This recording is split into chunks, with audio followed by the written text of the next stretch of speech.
Goku, and go on from Dragon Ball Z. And you're listening to the Monsters with Attitude podcast. Like, comment, and subscribe.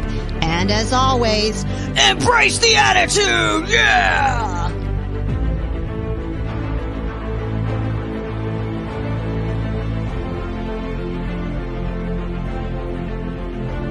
Hi, this is Alan Henry. I played King Kong and Scar King in the Monsterverse, and you're listening to the Monsters with Attitude podcast. So, like, comment, and subscribe, and remember, embrace the attitude, yeah!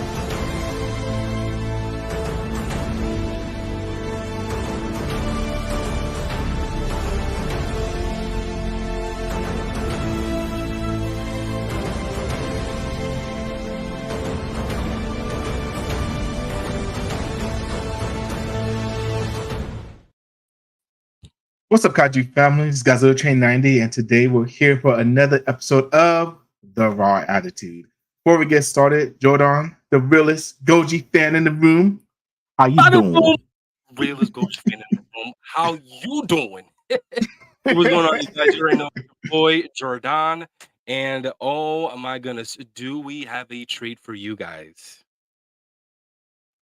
Yes, we do. We have one of the most recognizable illustrators in the Godzilla community with us today, and he has way too many accomplishments for me to rattle them all off.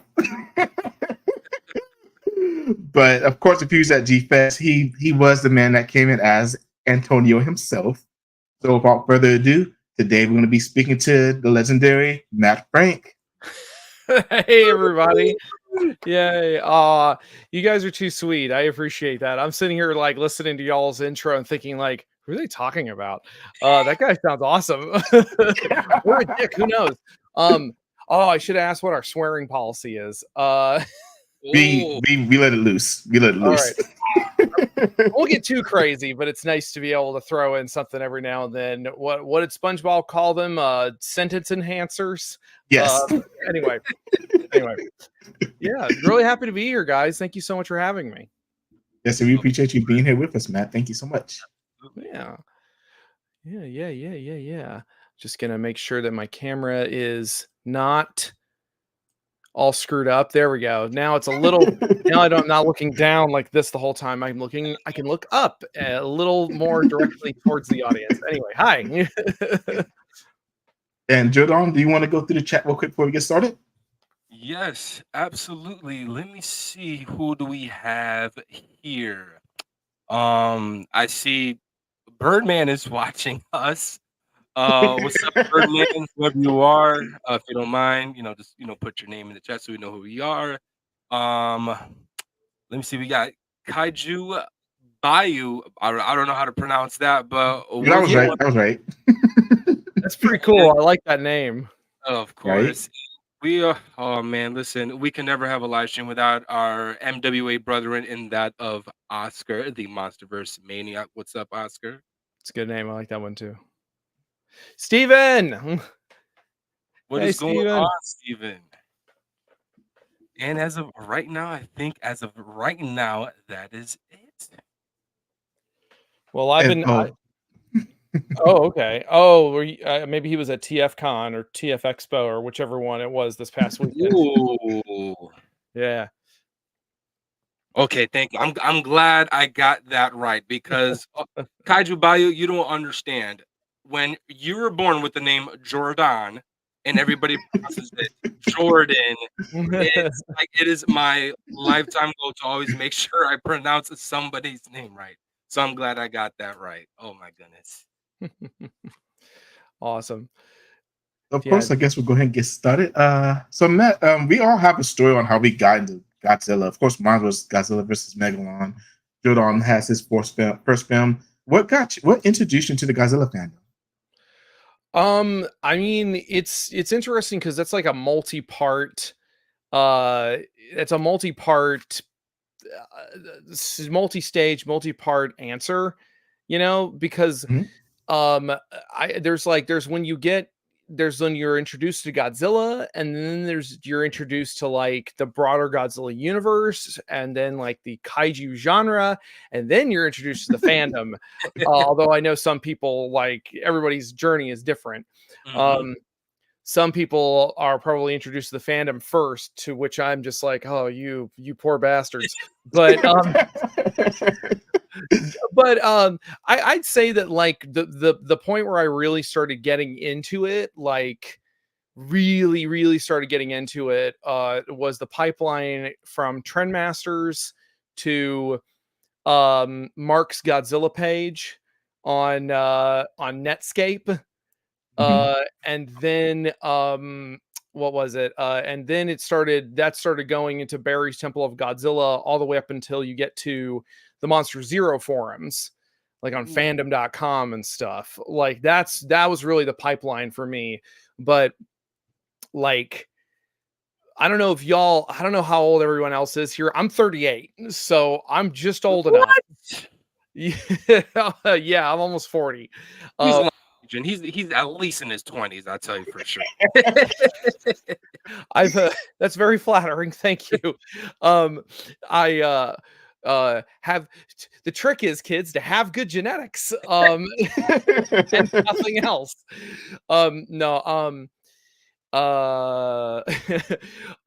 like Mark's Godzilla page was like 95, I think 1995, when my dad brought the internet home. He was like, it's this thing where you just kind of punch stuff into this little search bar and like stuff happens.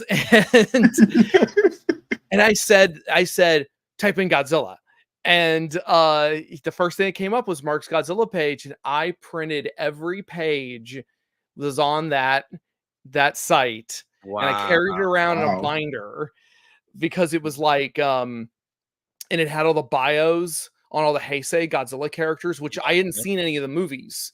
Okay. I'd only seen Biollante in 84 or Godzilla 85 were the only ones I had seen up to that point. So I was like, oh man, they kept making Godzilla movies. Wait, Godzilla died? What is happening? And just like, so that was really kind of the gateway drug, I think.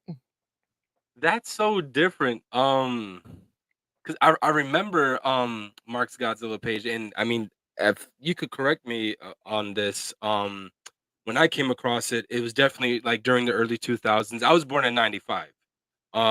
So I didn't really like see. Listen, I'm not gonna lie. I'm probably the youngest right here in this live stream. I'm not gonna lie. But, you're a baby.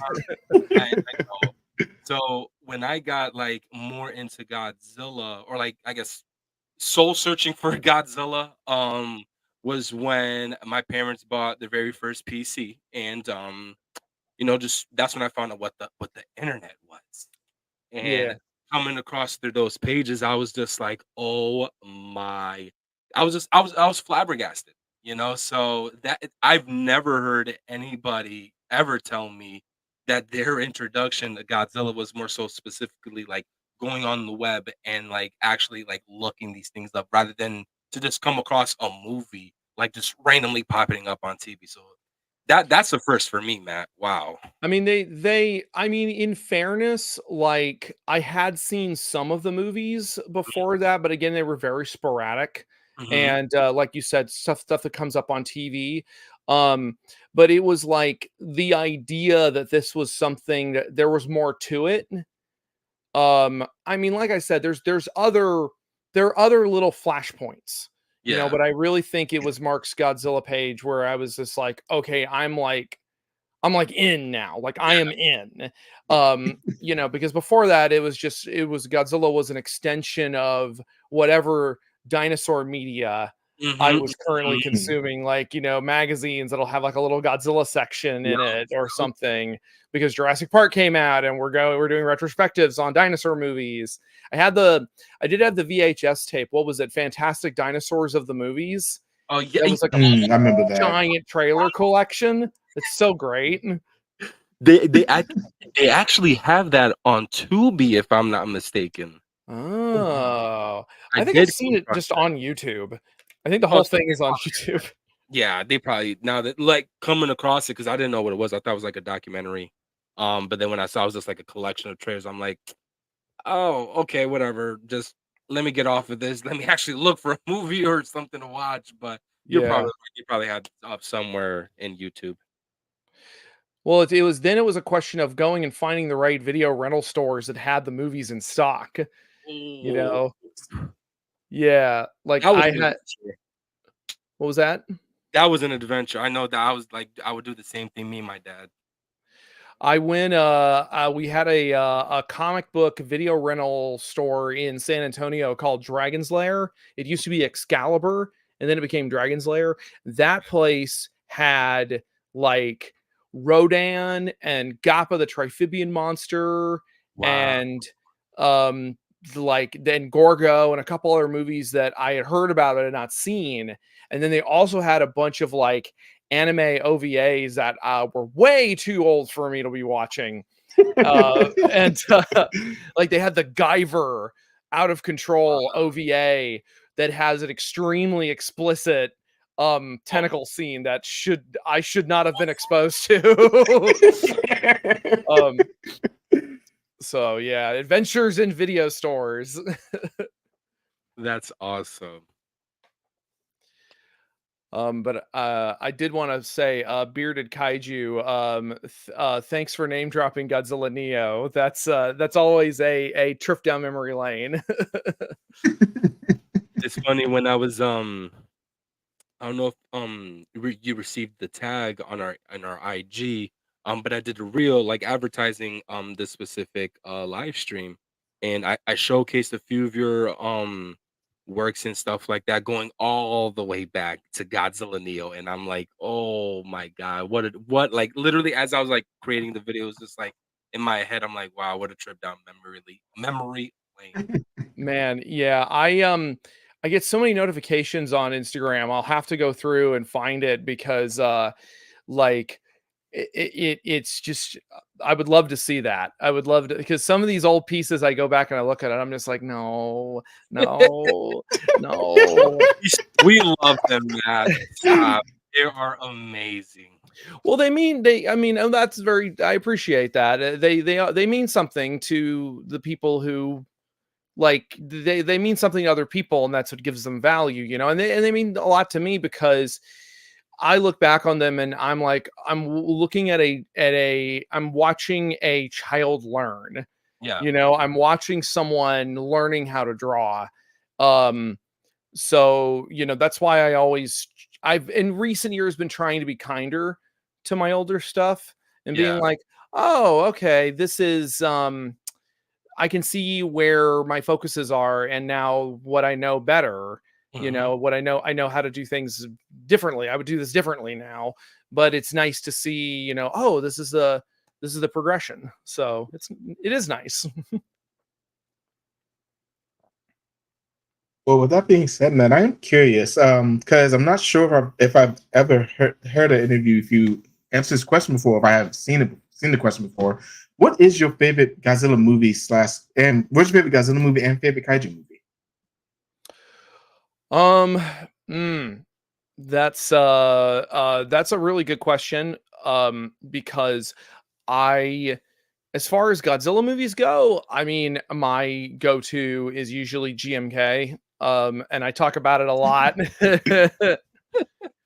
I talk about it way too much. I just I well because GMK is so it's so interesting because it's kind of like on the surface actually really very silly and Mhm. very funny. Like I've recently gone back and watched it and I've just been like, oh yeah, this is a very nakedly comedic film in a lot of and I think ways that we all kind of have forgotten about, kind of glossed over. But just under the surface, it is this bone chilling very it's got teeth, you know, it has a lot of bite to Yes. it Mhm. because it has something to say. And I was really happy that Wikizilla just did their spotlight video on GMK on the GMK Godzilla. So that was really cool and really fun to see. And as far as as far as like overall, um that's tougher. because there's like a kaiju for every season, you know. There's a Godzilla for every season, and on top of that, there's a kaiju for every season and every mood. Some of my tops, though, definitely the Gamera trilogy. Like, there's a reason why Kaneko is one of my favorite directors. And then I've got a real big soft spot for Howl from Beyond the Fog. Like, okay. well, you know, not. I mean, obviously, there's some there's some personal bias there because I'm friends with the director, and I did some of the art for the American promotional side of things, and so I have this really really intense connection. But just again, as this standalone piece of art, it's just so good. And I also have a really big soft spot for this film. Y'all probably know it's called Colossal, the one with what? Oh crap, what's her name? Jason Sudeikis is in it, but it's Anne Hathaway.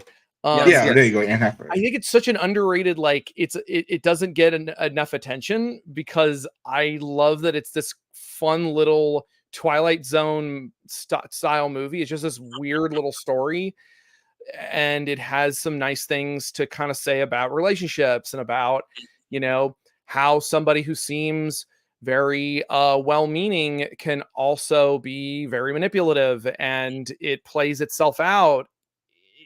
I get all artsy fartsy when I start talking about kaiju stuff. So, but those are some of my tops. We all. Yeah, right. Those are definitely some of my tops. It's funny you bring up the Colossal movie. That when I first met my my at the time girlfriend, who's now my fiance, that was our, like, for me to try to, I guess, link her into the lore of like kaiju. That was, I remember this was at her campus at oh my goodness, I forgot the name of the college that she went to, but she was on her break. I came to visit, and we just, pulled our laptop out, and we were like, "Yo, let's watch a movie." And I saw Colossal was available on 4K, and I was like, "Yo, we're watching this. I haven't got the chance to watch it, but I would like to watch it with you." And it just, that was her first exposure to, I guess, like the kaiju world, which is such like a different take, and not a common one at that, because everyone would always say Godzilla's their first introduction, but for her at that time, that was her first introduction. That's very interesting. That is very interesting. I'm glad. I'm glad. Hope clearly at work things worked out. So you get scared off.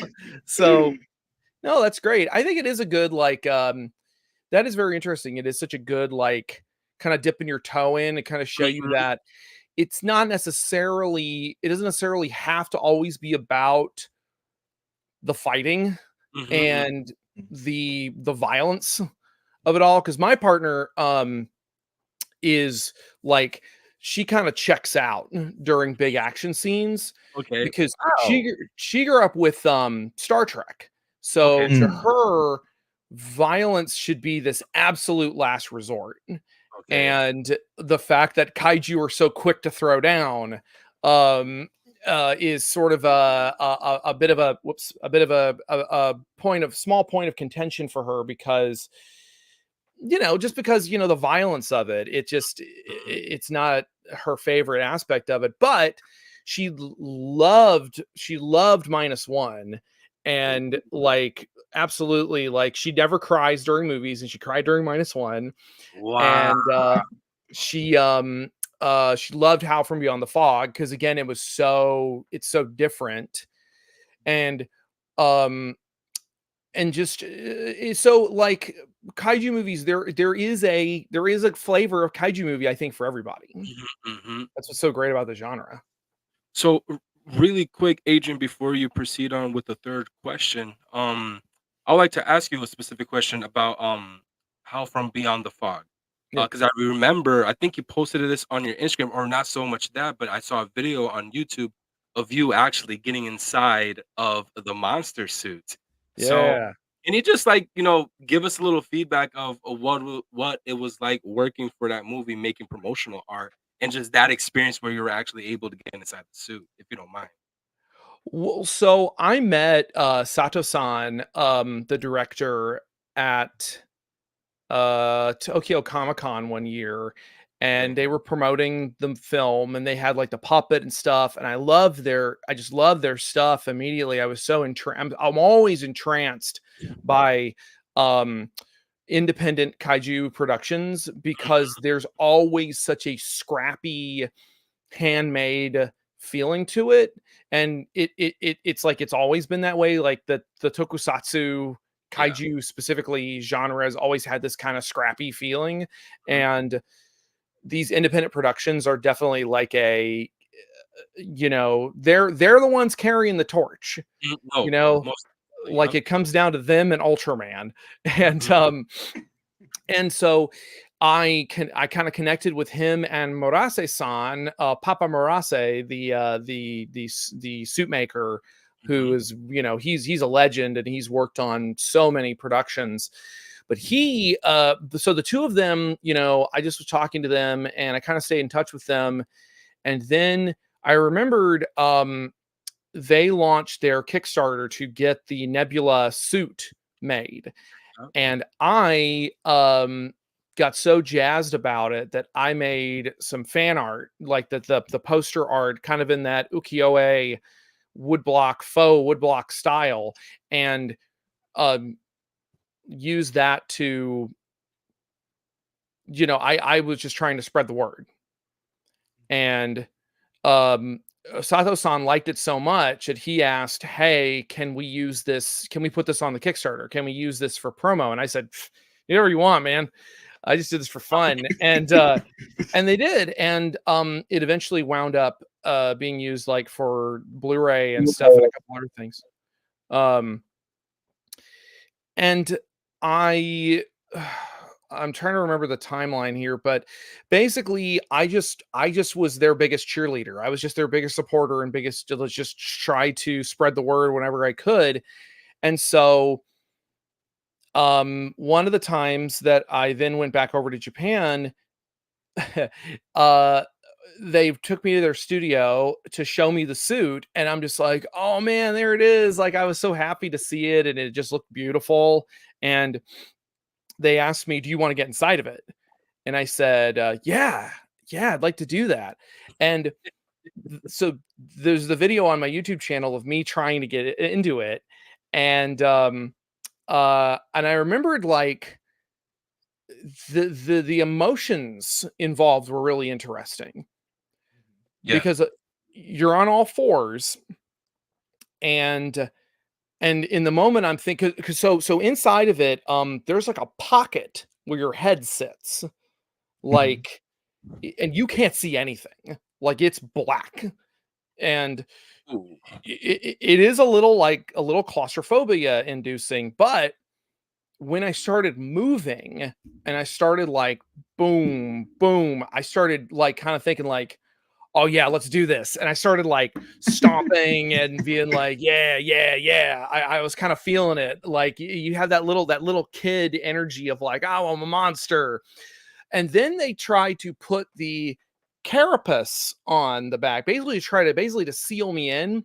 And I said, "Nope, nope, nope. I'm out, I'm tapping out." And because then because I had to sit still while they were doing that. And the instant I was still, my claustrophobia locked in on me. And I was like, "Oh, I have to get out of this." So it's kind of like working in the service industry. Like once you do it, you have so much more respect for it. Oh, yes. Absolutely. I only ever served I only ever served tables for like a week back out when I was out of college, and I didn't have any work. And I always tip 20% as a base.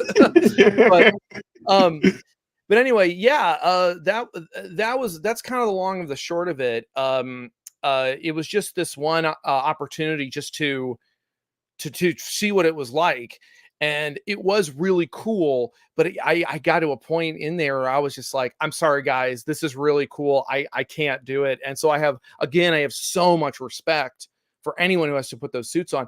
If it was a standing suit, I think it would be different. I think I would have not felt that immediate claustrophobia, but the fact that it's like you're like on your hands and knees and you're like this.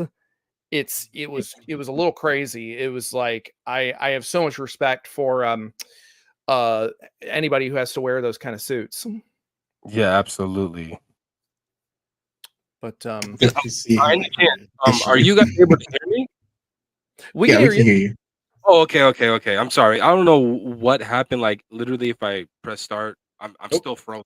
I don't know what it is. So Oh, I'm gonna get it figured out. it's a nice Like, picture. Like, but I mean, it's by all not. means, go ahead, man. I'm sorry. Oh no, it's okay. I just you're lucky that it's not one of those like Yeah, like those really Yeah. weird like freeze frames. Really awkward. It's a very normal picture. So it's up to you, man. Nah, so I'm gonna get that figured out. But Adrian, by all means, brother, go ahead and proceed. So next question I have for you, Matt, because at least with photography for me, each picture brings a little bit more pride and joy to it. But as far as your artwork, what's the first piece of artwork that you was really proud of? Oh, that's a really interesting question. I don't think I don't think I've been asked that one, because oftentimes people will be like, "Oh, which one's your favorite?" And I'm just like, I don't know. There's, there are a few that I'll look back on and I'll be like, you know what, this is an all timer. I don't think this particular confluence of factors is ever going to happen again, and um like this right here is something special. As far as like I I don't know. That's a really good question. There are some that I look back on like pre-Godzilla Neo that I remembered in the moment feeling genuinely proud of. I, I think that there's one that was based on we lost Jordan. Jordan. But it's all good. I remember I did a piece that was based on a somewhat cringy RPG that me and my friends did back in like one of those role-playing forums that we did that some of us did back in like the early 2000s, and we all had these kaiju OCs that we played as on like the Monster Zero forums. But I did a piece of art based on that was this kind of samurai Godzilla and this humanoid Mothra, and they're sitting together on this like kind of moonlit hillside. And I remember even at the time thinking like, is this like better than my actual skill level? Like this feels like I'm punching out of my weight class a little bit. And I still look back on it with a lot of fondness, and something about that image. Oh, hey, it's back. I've been hearing everything. I just pulled up YouTube really quick. Okay, cool. So yeah, I think that's one that I look back on and with a lot of pride.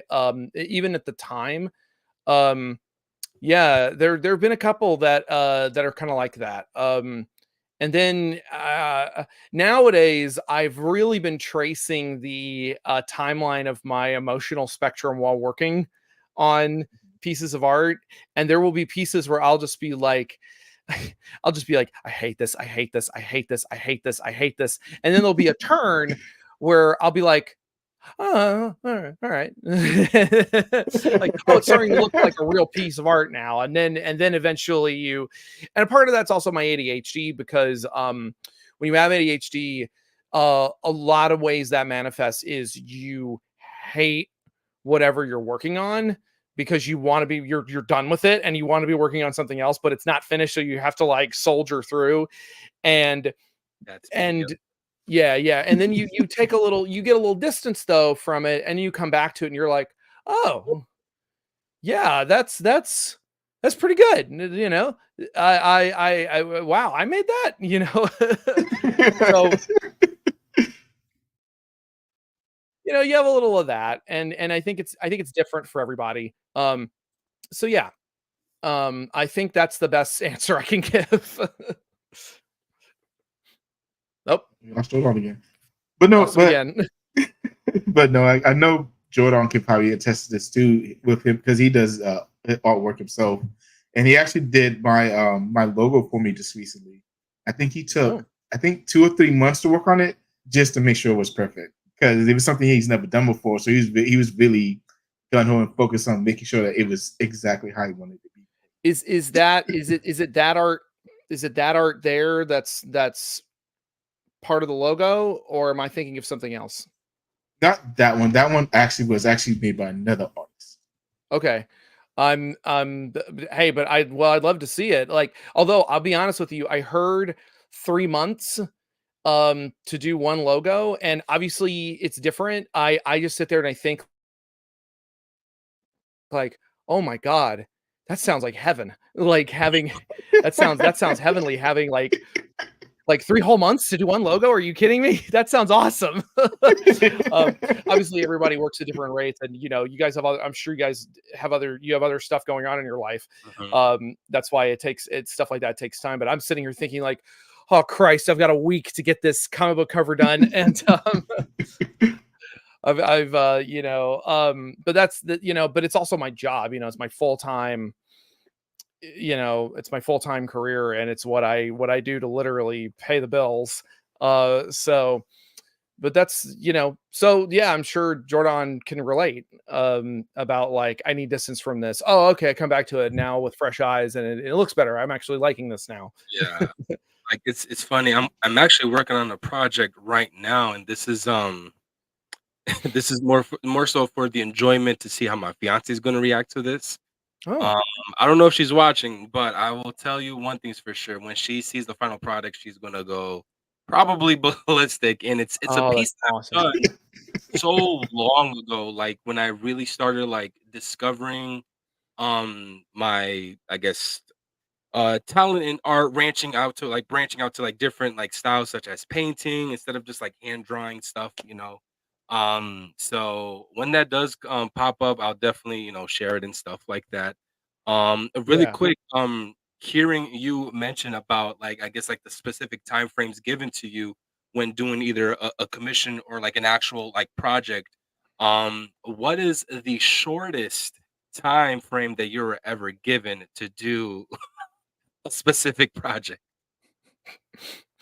That is a good question, because it really varies. Like sometimes people will hit me up and it's like, you want how many illustrations in like 2 or 3? Because I need like bare minimum, I need like 2 to 3 months advance notice. Yes.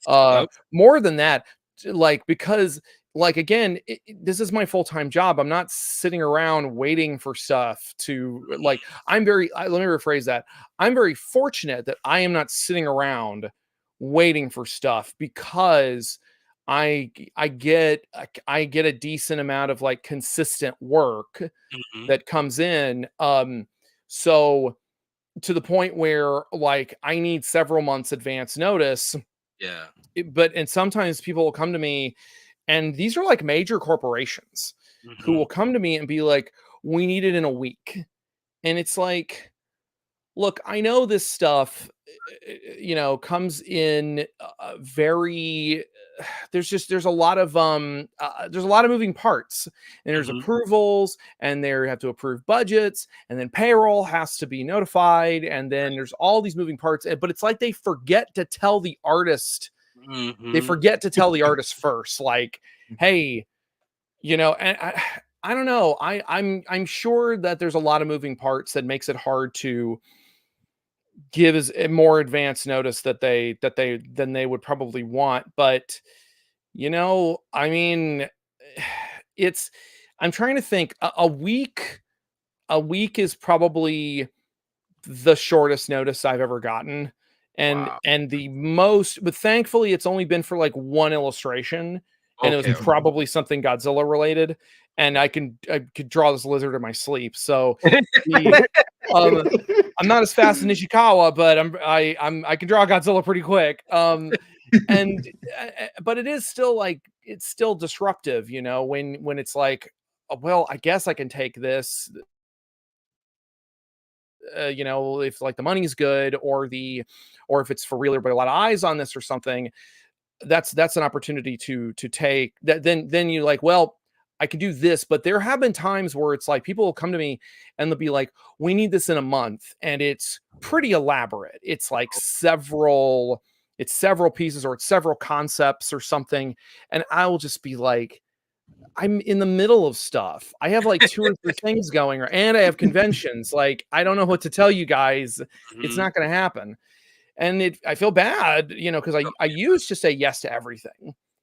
And it got to the point where it was starting to like my like my personal life was suffering and my sleep schedule was suffering and my health was not great because, you know, you're just working constantly. Yeah.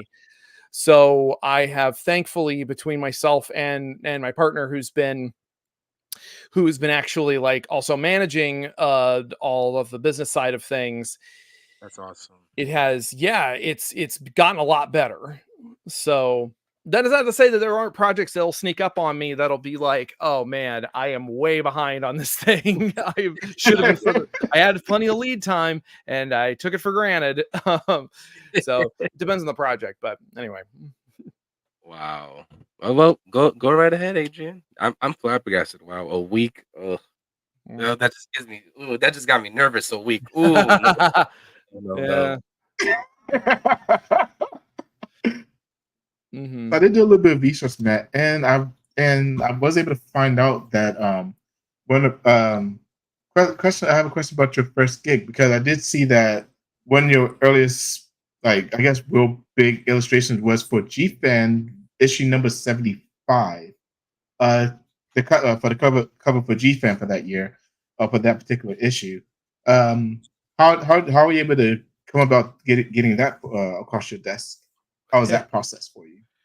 Well, so remind me, which cover was that? What's on that cover? I'll do you one better.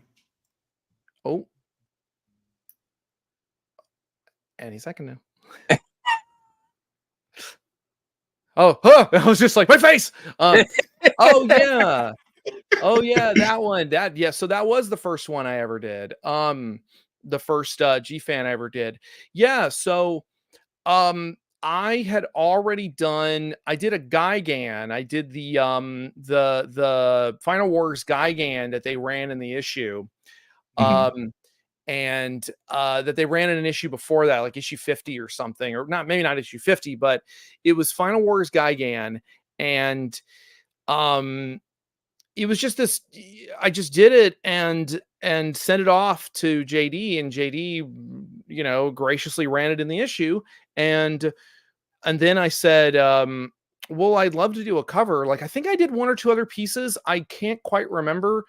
But then I said, I'd love to do a cover, you know, if that's okay. And he was like, yeah, sure. You want to do issue 75. And I think that was right around when Gamera the Brave was kind of starting to ramp up, or had just been released or something, which is why I kind of focused on Gamera. And then, yeah, I had Godzilla kind of looming in the background. And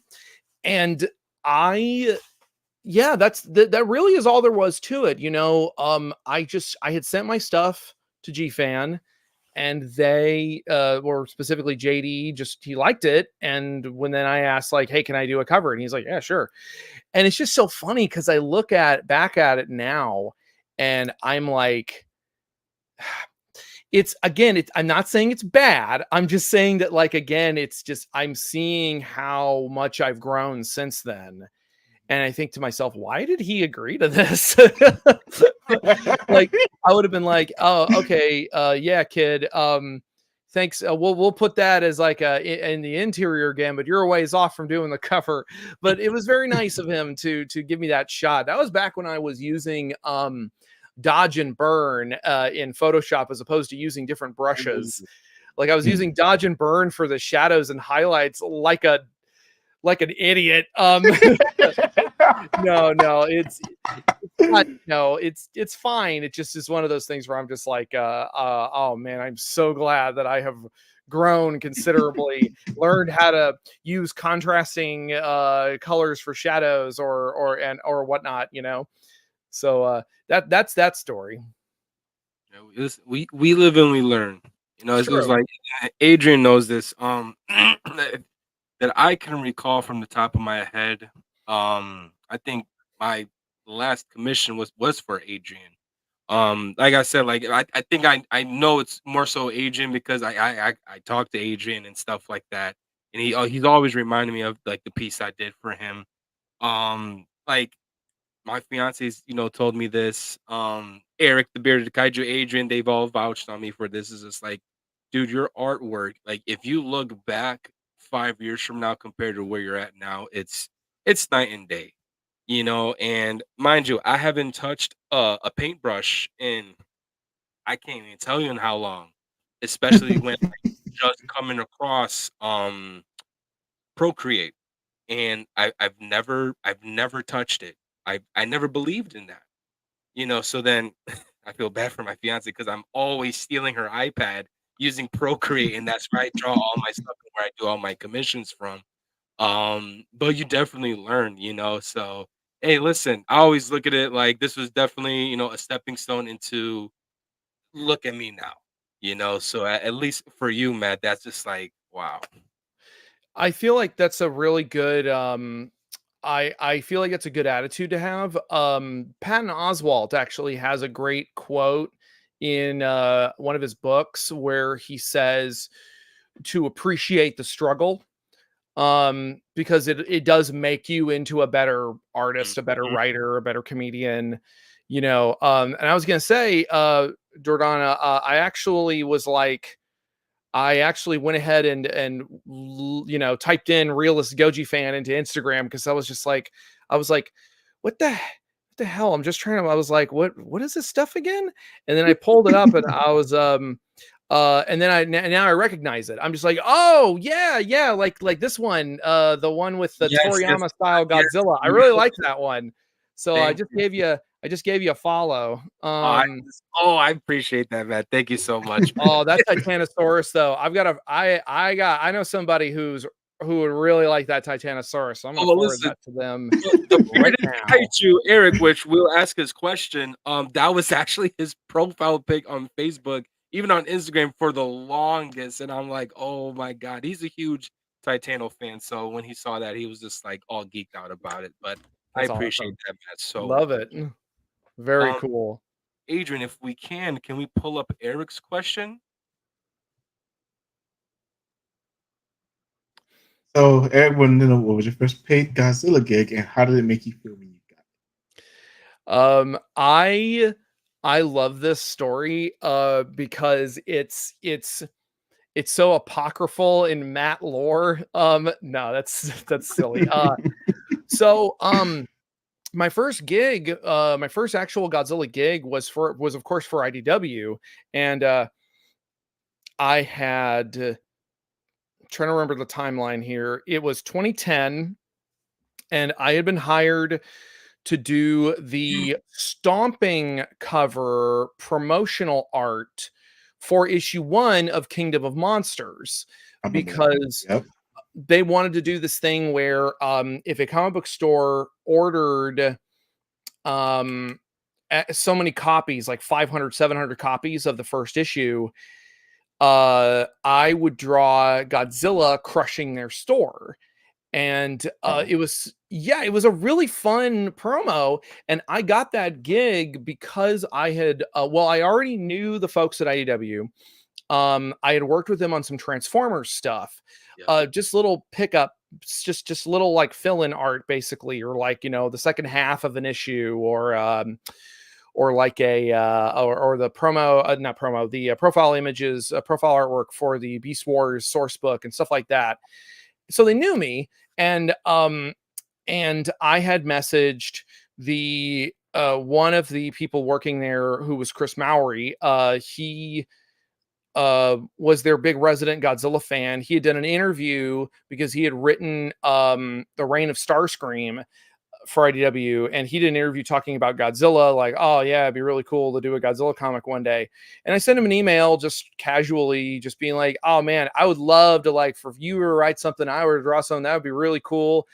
And later on, he told me that at the time when he had sent that email, he was like biting his knuckle because he was like, oh, we're negotiating for the rights right now, and I can't tell him.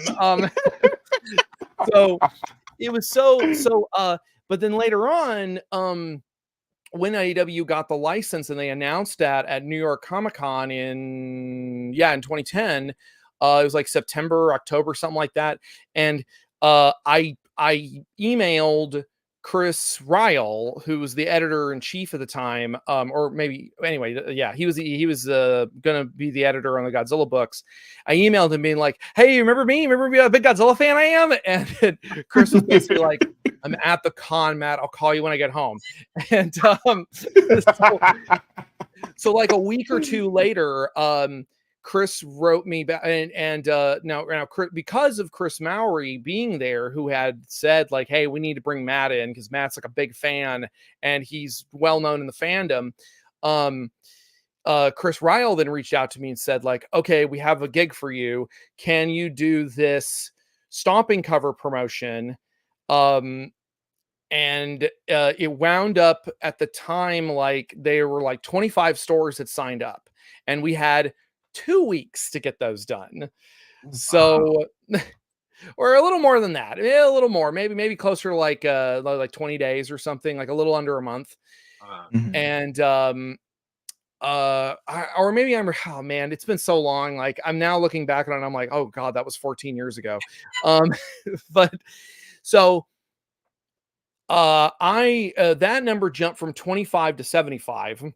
And I had to start bringing people in to help me finish this project. I was like coordinating because we did the main foot, and then we started like swapping out the stores. And so finally, I brought in like a dozen, almost maybe 15 other artists and I was coordinating with everyone. And at a certain point during the process, I was like, I'm doing an official Godzilla gig. Like this is it. So I gotta make this happen. I had to push everything aside, and I really busted my hump getting that thing done. And after the fact, I was like, I got a very nice email from Bobby Curnow, who was also became the main editor on Godzilla, who he said like, "Hey, there's a lot of Matt fans here in the office right now. Like, we really appreciate all the hard work you put into it." And I'm like, "Oh, you mean my hyperfixation? I managed to brute force that into getting y'all shit done." So, but it was very kind of him. So that is the story of like the first Godzilla gig I ever had. So, wow, dreams do come true. Wow. Yeah, it was nice. It was a nice feeling. And that's like, I mean, like Adrian can tell you, so January, I'm actually going to be going back to school specifically, just to pursue a career in art. Great. A lot of people, especially like Eric, Joe, and Adrian, they've been stressing me, dude, what are you doing? You can do this. You can make something out of this. You know what I'm saying? They're like with or without school, but I like to stay, I'd rather be on the more safer side and things. You want the structure. Yes. And so I know with that, like I have a few people that I've known in the art field that are like, hey, listen, with your work, you could be able to go somewhere. Just get in contact with me. Just only one thing, you got to go back to school. So, and like for me, I would do it, for work, but that is like my all-time dream is to do something in that of the field of Godzilla. Even if it's not Godzilla, it could be any of like the Toku properties ranging from Super Sentai, Ultraman, or whatever the case may be. But yeah, man, you are living proof, man, of dreams do come true for us, like artists in the fandom. Well, I really appreciate you saying that. And I'm very happy for you that you're going, going to give it a shot and go back to school. I often do talk to you to folks who come up to me at tables and stuff, at conventions that are they're clearly very intimidated by this prospect. Um, and a lot of them are like, talk about going to school and stuff. And I will tell them like, well, school is not for everyone. If you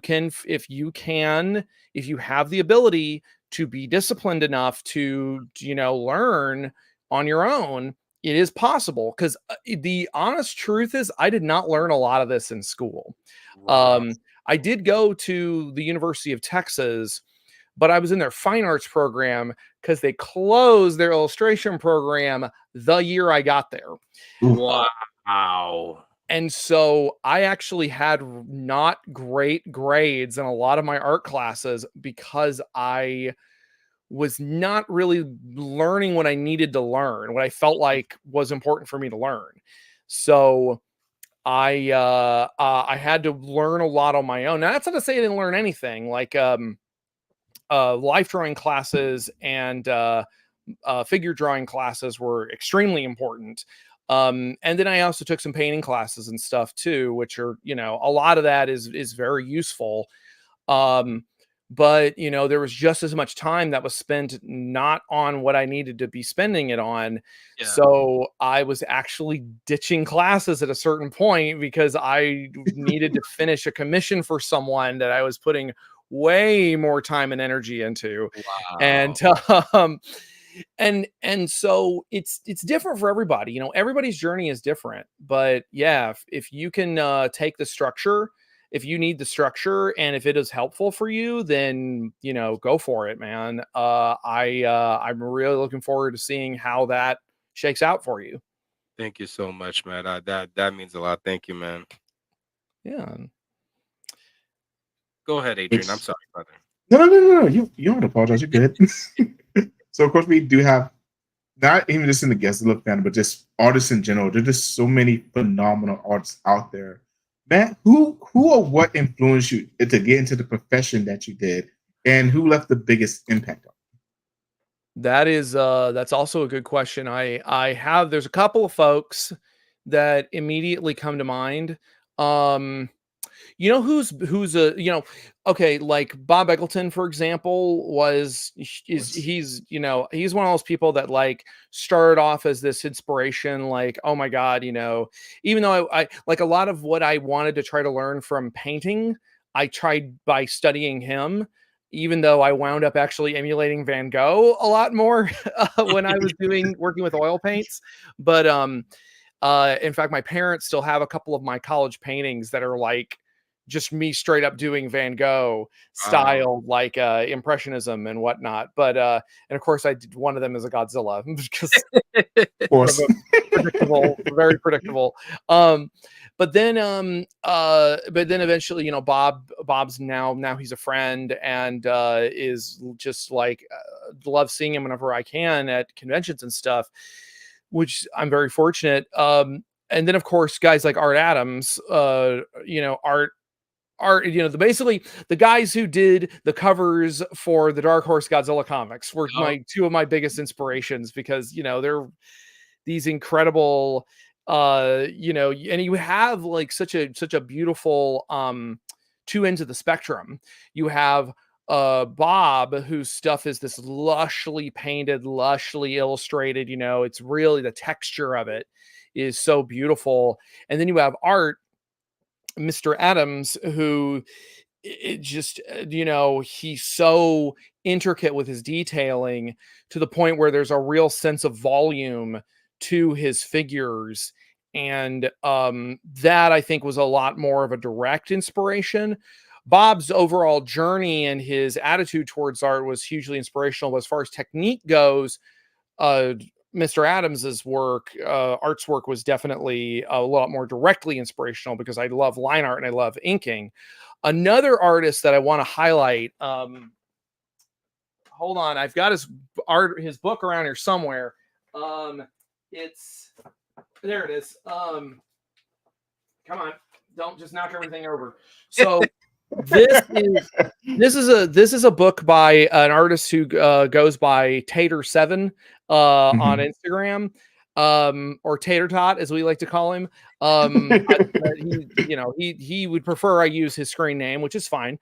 But he is actually was a big inspiration for me because he did stuff for GFAM back in the day, and he's done a lot of other really cool stuff just overall in his career.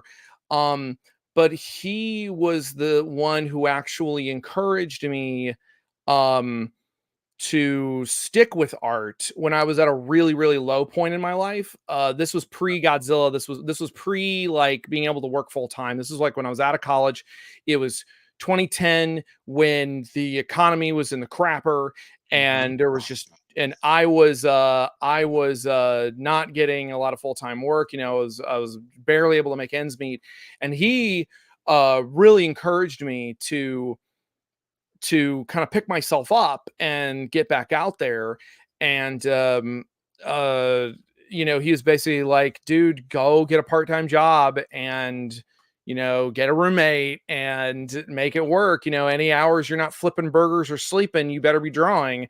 But yeah, like his I'm trying to find he's got this really fun kaiju coloring and activity book that he put out earlier this year. And there's just so many cool, like, just the way he does his stuff is just so cool. And like, it's got this kind of Image Comics quality to it with all this weird aliens and really like I love his giant kind of orangutan looking kaiju. And he is a big personal inspiration.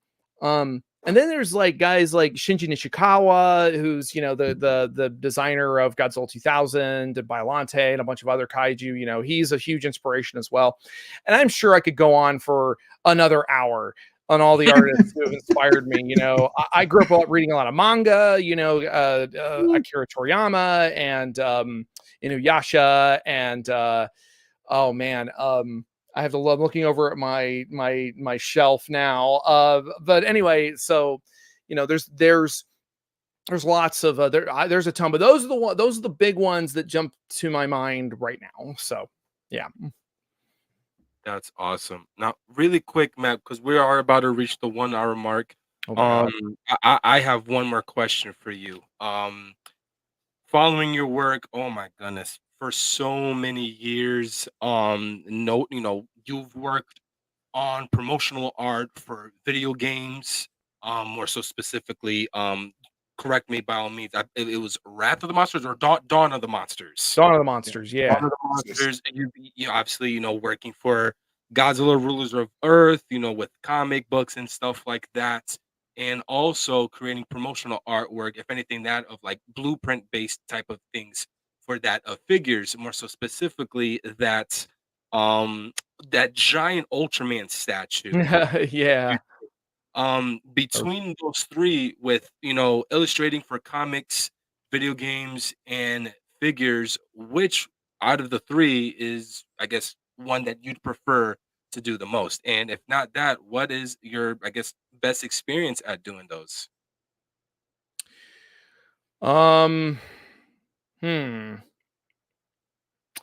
That's also a good question. Sorry, now I'm distracted by my own stuff.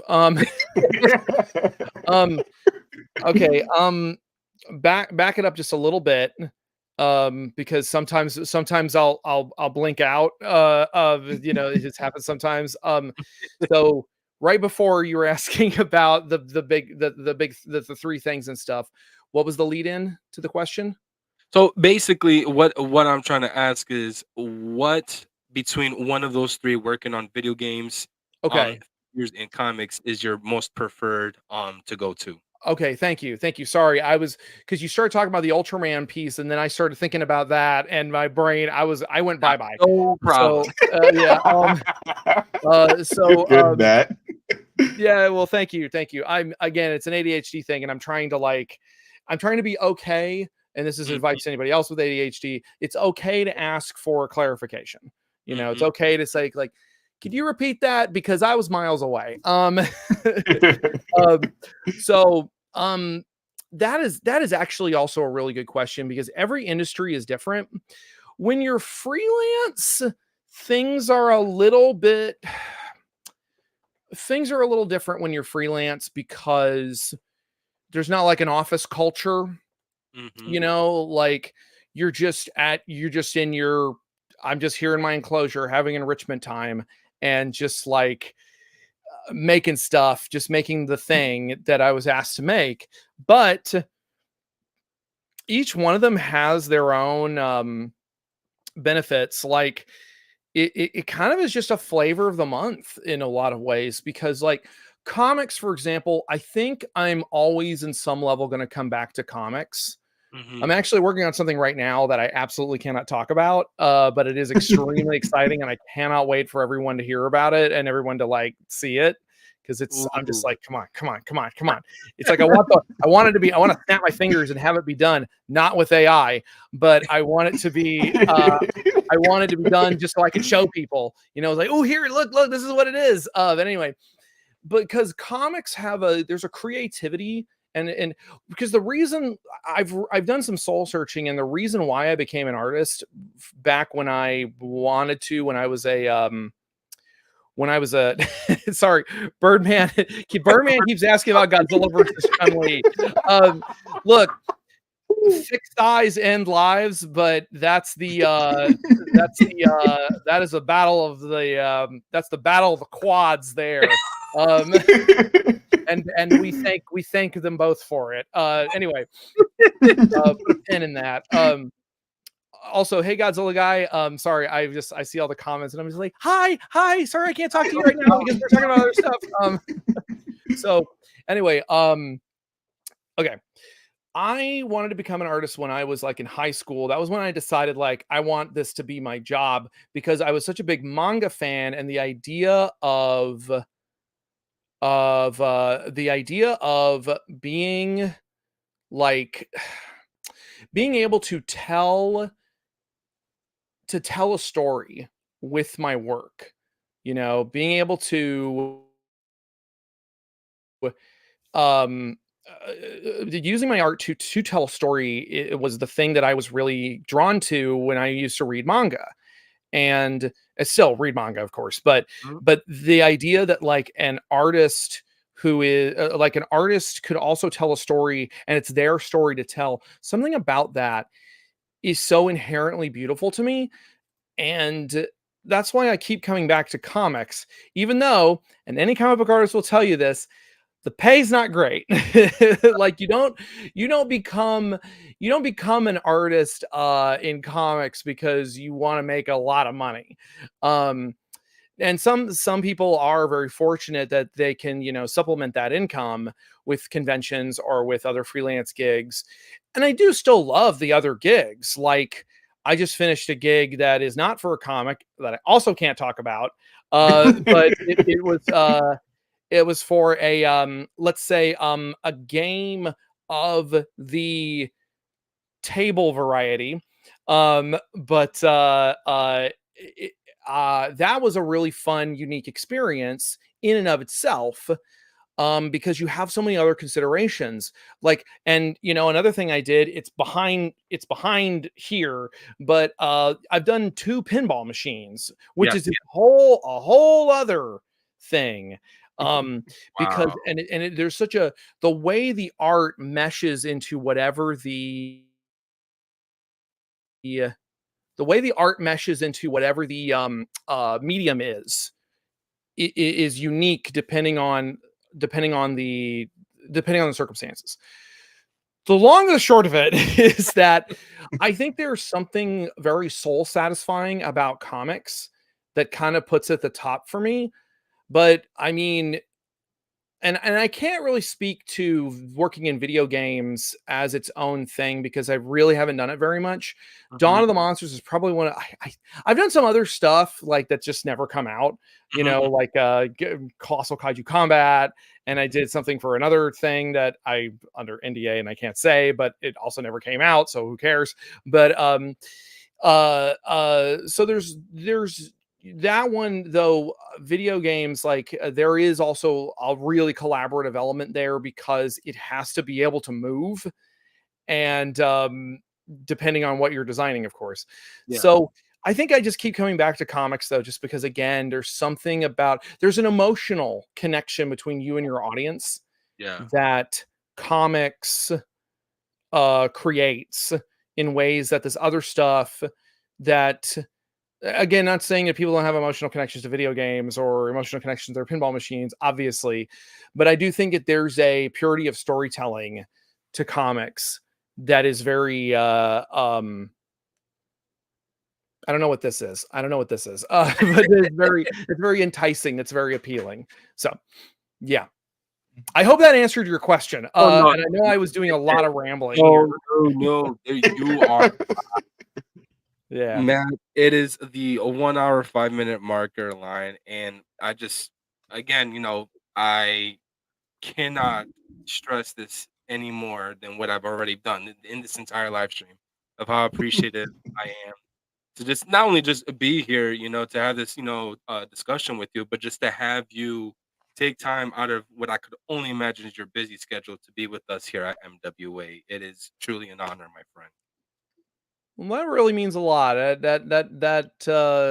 means a lot to be able to talk to people about this stuff and to, I don't know. Thank you. That really means a lot to hear. Because sometimes there are times where I'm just like, "What the hell am I doing this? Why am I putting myself through this stuff?" And I hear stuff like that, and it honestly makes it worth it. And I really am looking forward to your journey as an artist too. I really, like I said, I gave you a follow. I had seen your stuff. There's so many artists, and there's so much coming through the pipeline, through my feeds and stuff. Just like, oh, that looks cool. I like that. And oh, here's 900 other things that need my attention. So I'm really hoping that going back to school goes well for you and everything, man. And I really want to know. I want to know about this piece that you're making for your fiance. I am highly anticipating it. So it is definitely going to be out to the public. I'm gonna definitely post it up, and depending on what the schedule is for Kaiju Brooklyn 3, because I'm actually going to try to get a table for that. yeah. I believe out of most of the stuff that I'm going to be displaying, that this specific piece, in my opinion, I think it's going to be really like the showstopper for my table. Yeah. Hell yeah, man. When that comes out, you guys will be the first to see it. Thank you very much. That's awesome. Yeah. And Adrian, would you like to close? Before we wrap up, Matt, I know you didn't mention that you have some projects that you couldn't talk about. Are there any future projects that you can talk about that you want to plug today? Yes. It's a good question. Have I still got you guys? Okay, good. That's a good question. The big one that I keep trying to tell people, to remind people of, I also saw a comment earlier that was talking about the Spoke Art Gallery that's in Los Angeles right now, that I have a piece up in. I've posted about it in a few places. I guess I forgot to post it on Twitter. It's a big original piece that is it's GMK Godzilla, and it's kind of an ukiyo-e inspired piece because I really just love working in that style. And I used gold paint pens to replicate the lightning bolts coming from what's supposed to be Ghidorah up in the clouds. Ooh. And it was a really fun piece, and it's like 19 by 24. It's one of the biggest pieces it's one of the biggest and most elaborate pieces, just from a technique perspective, because I used Copic pens and paint pens and all kinds of stuff to get it to really pop. Aside from that, I am still working on my original kaiju centric book called State of the Monsters, which is it's a comic. It's a kaiju story that's really using Texas, which is where I'm from. I'm born and raised here. And I'm using Texas as not just the backdrop, but also harnessing a lot of the energy and mythology kind of lore here in Texas as part of the fabric of the story. Because I think a part of the inspiration, in addition to a bunch of other stuff, one of the things that got stuck in my craw was watching Pacific Rim the Black and thinking, why doesn't anyone have an Australian accent? Like, why is this not about Australia? Because like Ultraman Towards the Future is about Australia. Like they really tap into that. And I remember thinking like, I bet I could do something in tech. I mean, there was obviously way more factors and influences that went into it. But that's one. I'm also hoping to come back to another original comic called Miss Medusa's Monstrous Menagerie, which I did 2 issues of the last few years. There was a changeover with the publisher. Now it's with Laguna Studios. We're hoping we can get issue 3 out at some point. It's a very involved book with a very involved story and a very involved process. So we want to make sure that, everything is firing out, everything lines up, everything fires on all cylinders. So we're really, really hoping we can get that sooner than later as an addition to State of the Monsters. But sometimes big projects kind of happen and I'm just like, oh, I guess we're doing this now. Oh, okay. Sorry guys. Just like, sorry guys, I got bills to pay. But so keep an eye out for those. That's awesome. Do that, Matt. And just as Jordan said, thank you for your time. We really appreciate it. It was an honor having you here. Well, thank you. Thank you so much, Adrian. Now, really quick, just for anybody that was watching, by any chance, do you have any socials where everybody could follow your work and stuff like that?